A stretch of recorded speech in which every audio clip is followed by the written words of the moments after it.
Hello, everyone. Welcome back to another week's episode of The Conversation with me, Jordan Brown. This week, we'll be talking with Mrs. Gilmore, the founder of the Garvey Allen Visual and Performing Arts Academy for Science, Technology, Engineering, and Mathematics. The motto she lives by is you must reach them before you teach them. She attended Pepperdine University, where she received her master's degree in secondary education and is currently a doctoral student at the Grand Canyon University. Let's welcome in our very special guest. I'm super excited to talk about the intersections of performing arts and STEM. Let's get into it. Okay, let's go ahead and get started. Good morning, Ms. Gilmore. How are you? I'm doing well this Friday. Happy Friday to you. Yes, happy Friday, happy belated Earth Day, although every day is Earth Day. That's right. Got to keep the earth right for us. The birds are chirping outside for us. Yes, it's a little gloomy here. Tell our audience a little bit about you and the work that you do. I'm really interested to talk about that today. Sure. So my name is Mrs. Gilmore, and I am the CEO and founder of Garvey Allen Visual and Performing Arts Academy for Science, Technology, Engineering, and Mathematics. So we specialize in getting Black and Brown children who are disproportionately left out of the STEM conversation, as well as visual and performing arts. I've been in education 15 years now. Oh, I forgot that's long.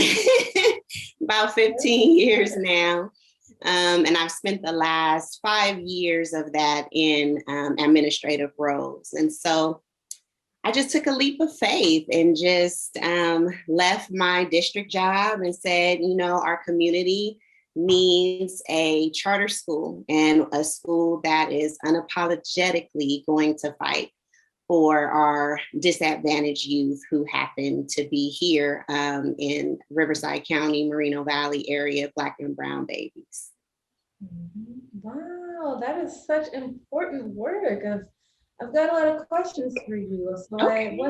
I'll start here. So performing arts and STEM together, can you talk about why that pairing? I think that's so interesting. Yeah, so I tell people all the time, I'm all about the double dip, right? And so our kids by nature are artists, whether they can sing, whether they can draw, rap, dance. We're just by nature, it's inherent in us that we can do that. But we know that that doesn't always get us to be Beyonce or Jay-Z, right? And so in the 21st century, we know that our kids need to be innovative and be able to globally and locally compete when it comes to STEM fields.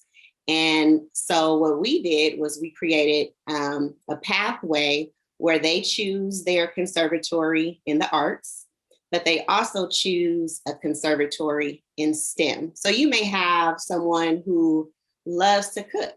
So that achiever would be a part of our culinary arts conservatory. But they also have an interest in coding or website design because that's kind of peaking where they want to go. And so they will also have the opportunity to have that as well. So it's like bridging both worlds so that they can basically be the architects of their own destiny. So when they leave us, going to high school, they have a clear understanding throughout the years they've been with us. Hey, I really love this, or this really piqued my interest. How can I learn more? And hopefully either turn that into an entrepreneurship dream or go on to college. Oh, that is so exciting because you said they're going on to high school, and I'm just thinking how I personally could have benefited from having this creative stimulation during that time. Because when I went to middle school and then when I was in high school, it was all about academics. Yes. And pretty much academics was the forefront. Which means that's what school is. But then there's so much more that we can do and so much more that we can learn in these spaces. And like you said, we're all artists. And that's something that I've had to like open myself up to recently. I've been calling myself an artist out loud in front of other people. And I'm just like, whoa, I can't believe I Yeah, just said that. But that's then I right. think back and I like look at what I'm doing and I'm like, oh, I definitely am an artist. I just Yes, you never are. really conceptualized myself that way. And that is so awesome that all of these kids are going to have a chance to grow up that way and for that to be normal for them. And for, Yes. so many different performing arts, I feel like you were saying about Jay-Z and Beyonce, I feel like a lot of people think that you have to be at that level of success to Mhm. succeed in the performing arts. And it's Right. just like there's so many different facets and so many people working in those fields and just doing what they want. And they don't have that level of fame. They might have the money, or maybe not Right. billionaire money, but they might have they're comfortable. They Yeah. got where to go. And Hmm. then they also don't have to worry about, like Beyonce, she can't walk out her house without paparazzi and Right. fans. Like Yes. her privacy is completely gone. And so a lot of people don't want to get to that level of fame and yeah, just fame, because I don't really want to call it success because success looks like so many different things. For so And I many. think that's another reason why I like this program so much is because it shows you that success looks so many different ways. And just being able to, like you were saying, talking about coding and website design, like those are things that I now have to reach out to other people to help me do. And Yeah. it's like to be able to learn that as a middle school, as a very young child, that Yeah. is just absolutely amazing. Absolutely. And we try to teach them, like you said, that it's one thing to be in front of your audience and have the mic in your hand, but like you said, the money is in the music production, the songwriting, the lighting on sets, Mhm. screenplay. And so when you present it to them and they sit back, they're like, oh wow, and we go through this whole process where they look up how much a salary could be in a specific, art field or STEM field. And their eyes just light up like this can actually be attainable. And I'm going to spend this whole school year learning how to do it at the ground level. And so it's a beautiful thing to see them go from start to finish. The pandemic kind of messed that up because we weren't together to see them blossom. It was like they were right there in the spring last year when we were about to go into the Wiz. We were going to do the Wiz Garvey Allen style. And so they were doing their auditions and we were getting costume design together and teaching them makeup, just everything. And then the closure happened. So we hope that this upcoming school year will be able to really flourish and let the program do what it was intended to do. So, how does the program translate to online? What does that look like? Well, we took some really good reflective looks at how we ended the last school year. We really wanted to know truthfully from our parents, from our achievers, what we did wrong and what we did well. And it was a lot of stuff we got wrong. And so we spent all summer, I mean, literally in professional development and really honing in on bringing technology into the classroom and how that translates to all these babies in all these different places. So everybody left with a Chromebook, all their books for the school year. But our teachers, we call them achievement guides because they guide our achievers. They really took distance learning to another level with just innovative lessons and really learning that our kids now are they like their information in quick snippets. So, this is the TikTok, Instagram, Snapchat generation.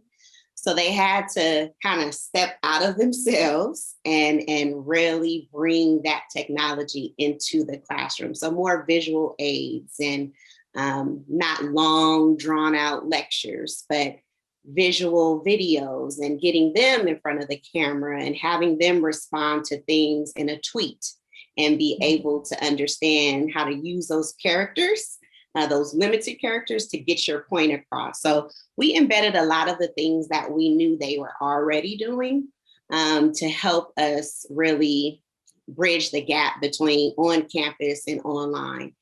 And thankfully, it has worked. We gave away 90 awards our first trimester, 95 awards our second trimester, and we're in our third one now, and it's looking really good.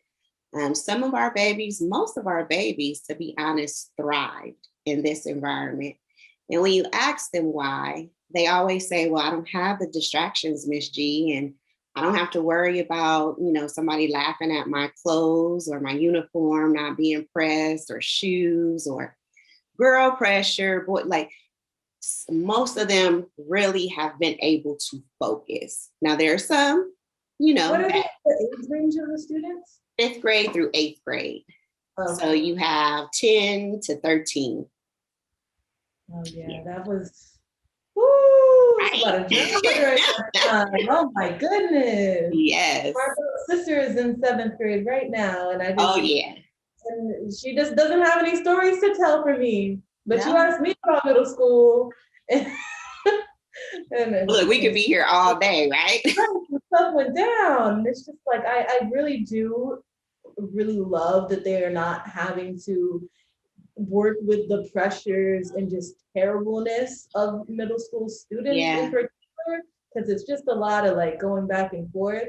But then I also wonder, like, what is this going to do for students socially in the future? Are they going to be able to communicate with each other? Are they going to be, I just feel like this next generation is going to have like some serious social anxieties. Absolutely. And those types of problems might run in. So I am concerned at some point. Yeah. It's just like, what is that integration going to look back when, we've got meetings on call, students have meetings on call. I'm going to roll out the bed 3 minutes before my class starts because my classroom is next to my bed. Yes. Like that kind of thing, getting adjusted to the commute and to the hustle and bustle of literally being active and getting ready. Yes. So I think that that's something that I definitely miss, but I also am taking it as a mini vacation right now, because I don't have to get up and, walk to UCR in the morning or take the bus to UCR in the morning and worry about driving and all these other things, because it's all from home. But then it's also just like, there's so many precious moments that we're missing, just being in this virtual space. Absolutely. But I feel like a lot of people are gonna continue to incorporate more virtual things now that they see that it truly can be done, because we're here and we're in it. Yes, so. Absolutely. And I say, I feel like, there are some things about the pandemic that we do need to keep. Like, if I can't meet you virtually in a board meeting or a meeting or in person, can I attend virtually? There's just some things I think we've realized our outreach can reach so many more people virtually. And it's helped us. I remember going to a conference online that has always been in person, where we had to travel up north and get a hotel room and worry about transportation and food stipends. And it was attended well. But this year, it was like thousands and thousands of people on the webinar that were not just in California and were able to, benefit from the conference. So I think, like you said, there's going to have to be some bridging of the two worlds. I too worry about the kids and their socialization and how we're going to have to slowly integrate them back into somebody sitting next to you, and just good mornings. It's definitely going to be a transition, but I know that they can do it, because one thing about kids is they are very resilient and they'll be able to bounce back. They are. So speaking of resiliency, do you have any stories of children who have just completely blossomed through this program? Wow. I have a few. My mind thinks about one particular gentleman who joined us in 5th grade. He's now in 6th grade. And his fifth grade year was full of just struggles. It was our first year in operation. So, just getting used to a new campus and him being on campus with other middle schoolers. He's a very awkward young man to other kids, to adults. We love him because he's intelligent, he can articulate well.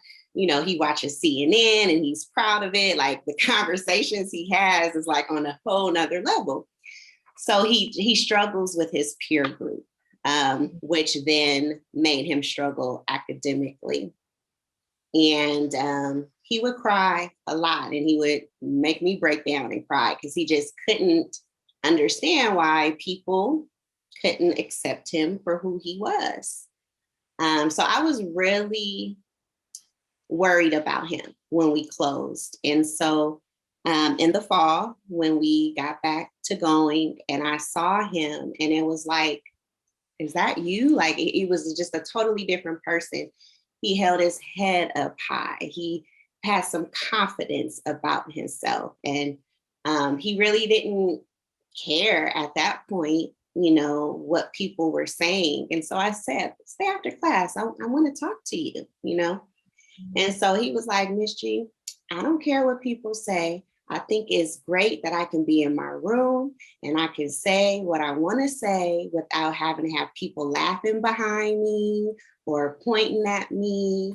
And I've just realized that people are going to do that anyway. Mm-hmm. And I just melted because we were trying to get him to see that all school year, his first year.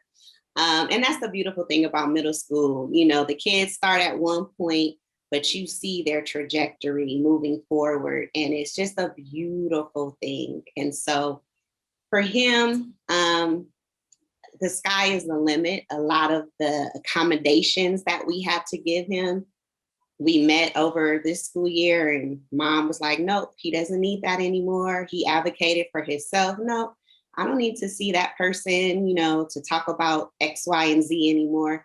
So he's really come into his own. And that really makes it worth it when you can see the fruits of your labor and all that goes into opening a school.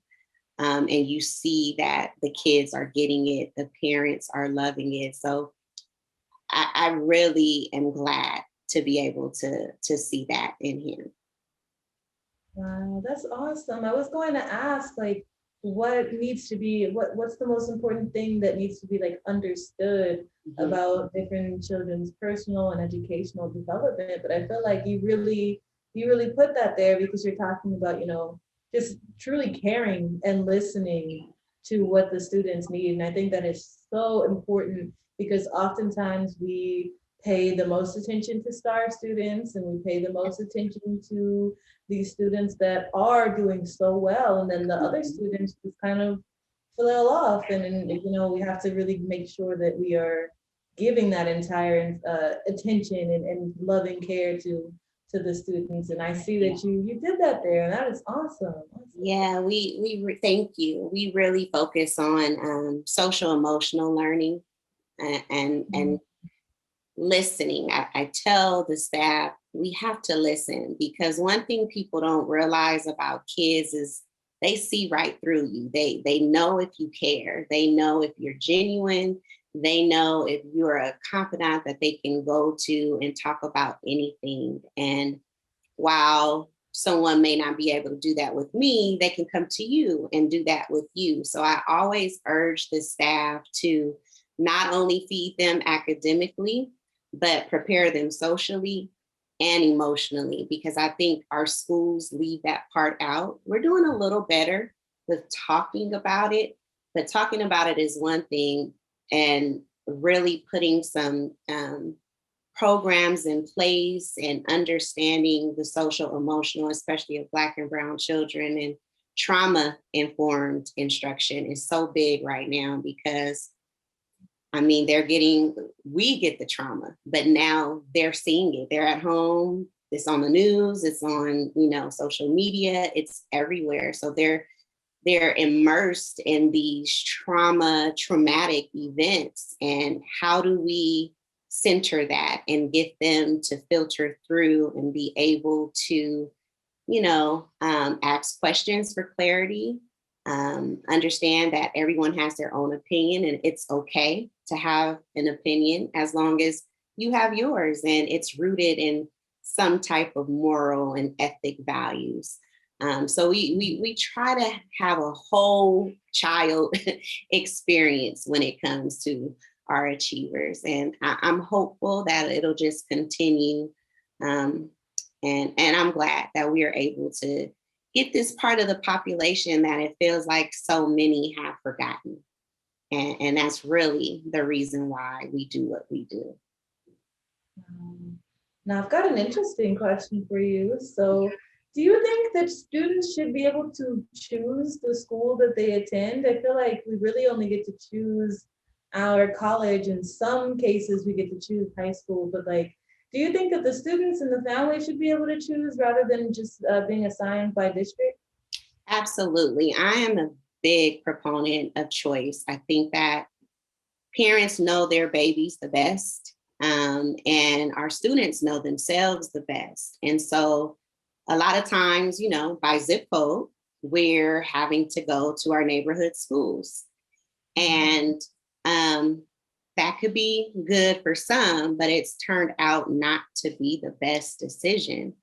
And so I think that whether it's a public charter school, a traditional charter school, a traditional public school, a private school, a magnet school, I mean, there's so many options. I think that should be left up to families. And if parents are willing to drive their babies, a few extra miles outside of their zip code, why not? It shouldn't make such a clash, because that's what it's doing. Like, people just don't think that parents should have the choice. And it shouldn't be. It shouldn't be that way. Wow. And so you've been in the education sphere for a while now. Can you talk about some of your inspirations into being here? Yeah, I thought about that last night.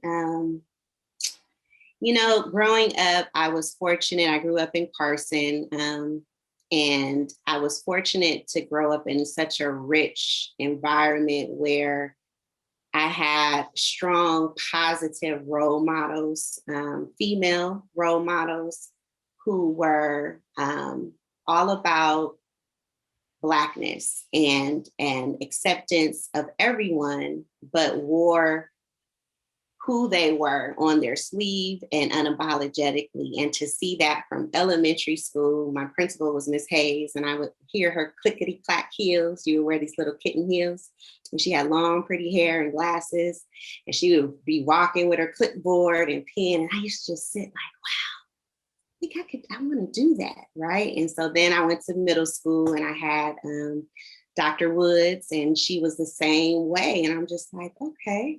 And then she became our principal in high school as well. So I've had these positive examples in these professional environments that really made me say, I love that. I want to do that. And then having a mom and a grandmother who were advocates for business as well as education really shaped who I am and what I stand for. And so I'm very grateful for the role models that fell into my lap without them even knowing, without me even having to ask, will you be my mentor? It was just like it all lined up, and we still talk to this day. Me and Dr. Wood, she checks on me.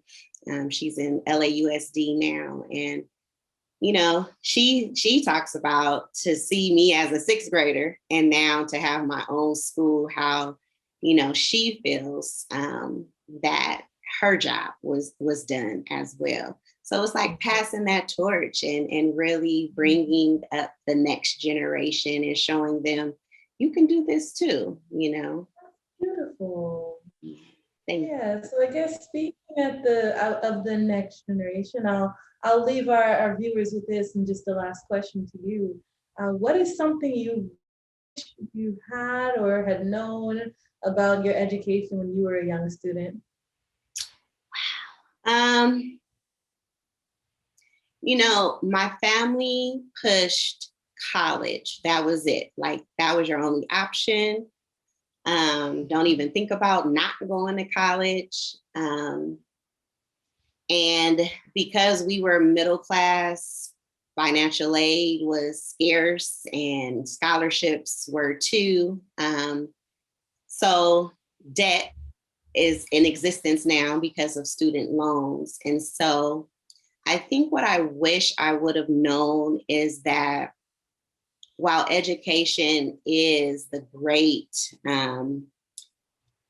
equalizer, if you will, and it really propels you successfully, there are other avenues that we can look to be successful. And I wish that I would have been able to see that you can have them in tandem, that it didn't have to be one or the other, that you can be an entrepreneur and go to college or a university, because maybe that business could have prevented all the student loan debt that now sits there.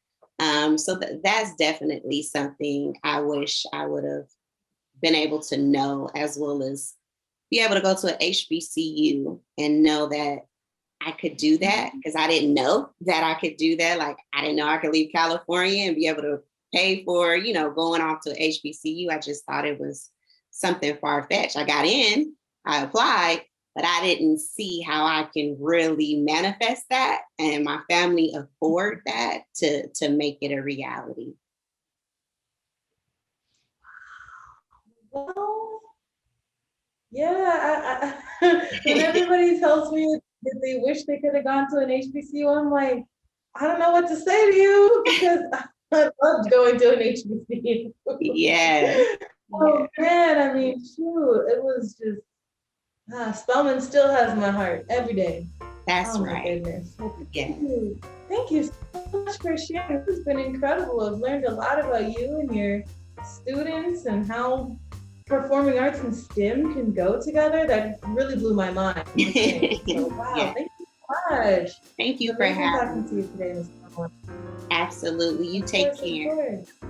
What a lovely conversation that was. It was amazing talking to Mrs. Gilmore today. If you want to hear more conversations like these, make sure to visit the Black Voice News website at blackvoicenews.com. We will see you there soon. If you want to click on our link, it's right in the description box below. Make sure to like, comment, and subscribe as always. Peace out.